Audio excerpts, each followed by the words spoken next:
Hello everyone and welcome to the first video on this YouTube channel. So as you can probably tell by now, first I'll start with a short introduction. My name is Rishan and I've created this channel with the purpose of educating people about heart health and all things cardiac related, be it the functions of the heart, the structure of the heart, all those sorts of things. So hence I thought it was only fitting for the first video to be on the structure of the heart. So here, this is a really great diagram I found online. It's a stock image and it just shows most of the main blood vessels that one would need to know when it comes to the basics of the heart.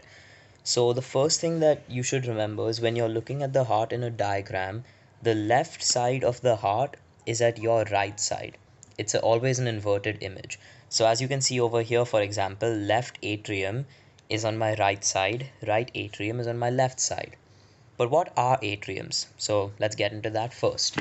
The heart is basically just a giant pump and it is divided into four main chambers. The two chambers on the top are called atria or atrium, singular, and the two on the bottom are called ventricles. So these two are the right atrium and right ventricle, and these are the left atrium and the left ventricle. So the entire way that the heart functions is that it takes blood that does not have oxygen in it, takes it to the lungs, brings it back, and then takes it to the rest of the body. After which the oxygen leaves the blood and the deoxygenated blood comes back. Now the whole purpose of the heart is to supply oxygen, and the way that the heart does this is known as double circulation.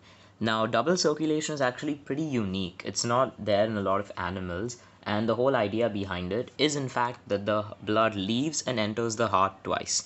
So, in a usual heart cycle, to illustrate it, deoxygenated blood comes in, goes to the lungs, gets oxygenated, comes back, goes to the rest of the body, and then comes back. So, that's one overall cycle right there. So now you're probably wondering, how does this cycle begin? So let's start with where the deoxygenated blood enters the heart from. So this diagram is really useful actually because it's painted the veins in blue and the arteries in red, which another important point, almost all veins carry deoxygenated blood and almost all arteries carry oxygenated blood. I say almost because there are exceptions, more on that in a bit. So the cycle begins here.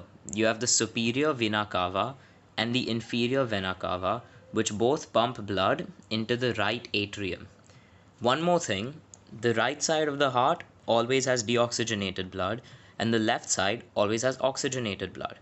Now you're probably thinking, how do they not mix? It probably causes problems.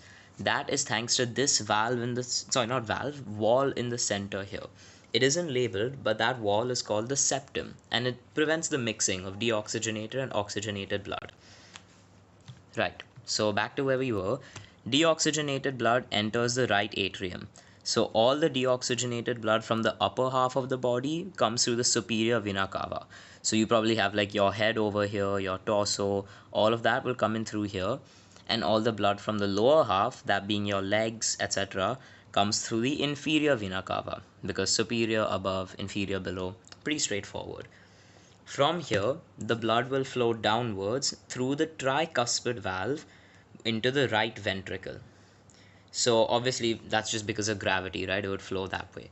But the question you're wondering is, why does it have a valve? Well, the heart pumps a lot of blood, right? And to prevent blood from flowing backward, which would cause big problems, you have valves which make sure that it flows in only one direction. Now we have deoxygenated blood here in the right ventricle.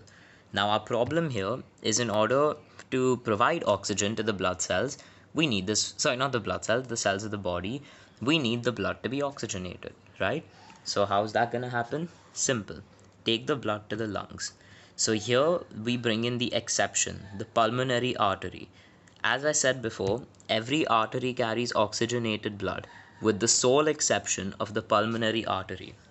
This is the only artery that carries deoxygenated blood. A simple way to not mix up arteries and veins ever is, remember that veins always bring blood back to the heart and arteries always take them away. Right, so the deoxygenated blood enters the pulmonary artery, and as you can see, it branches off here and here and it goes to the lungs. Now, at the lungs, that's the full respiratory system. The blood goes through, oxygen diffuses into the blood. But now, our blood is stuck at the lungs. How are we going to bring it back? There comes our second exception, the pulmonary vein, the only vein in the body which carries oxygenated blood. Again, simple way to remember, the veins always carry blood back. So it comes back through this pulmonary vein and it enters the left atrium. From the left atrium, gravity again takes it downwards into the left ventricle. Now, once more, we have a valve. This one is called the mitral valve. However, in case you feel that mitral and tricuspid are a little bit too different, it has an alternative name, that being the bicuspid valve. Generally, the way I like to remember it is tricuspid is on the right because tri, like RI, right, it's very stupid, but it works really well. And bicuspid on the left. So again, the blood flows into here. Now we encounter another problem. We have oxygenated blood here in our left ventricle. How do we get this to the rest of the body? I mean, compared to the heart, the body is really massive. How are we going to maintain this pressure? So that's why if you look over here, you'll see the left ventricle has the thickest walls out of any of the compartments of the heart. And this is because it is probably the one site where the most pumping happens. So it pumps blood at a really high pressure into the aorta. The aorta is the biggest artery in the body and it is pretty much what is responsible for taking blood away. It is like the main artery, okay? So the left ventricle pumps, blood flows through here into the aorta, and from the aorta, as you can see from these top three, it branches out. So from that enter smaller arteries which take it to all the other organs, and eventually from those organs the oxygen gets used up. Blood flows out of arteries into capillaries. Capillaries aren't shown in this diagram, but to put it simply, imagine like a net, a small grid where the veins and the arteries intersect. That's what a capillary is. It's a very small, thin section where veins and arteries intersect, and the deoxygenated blood from the arteries which have no oxygen left enters the veins. So from here, blood goes to the rest of the body, then it enters capillaries, and then it enters veins. The smaller veins will then all merge here, either at the superior vena cava or at the inferior vena cava, and the entire cycle starts again.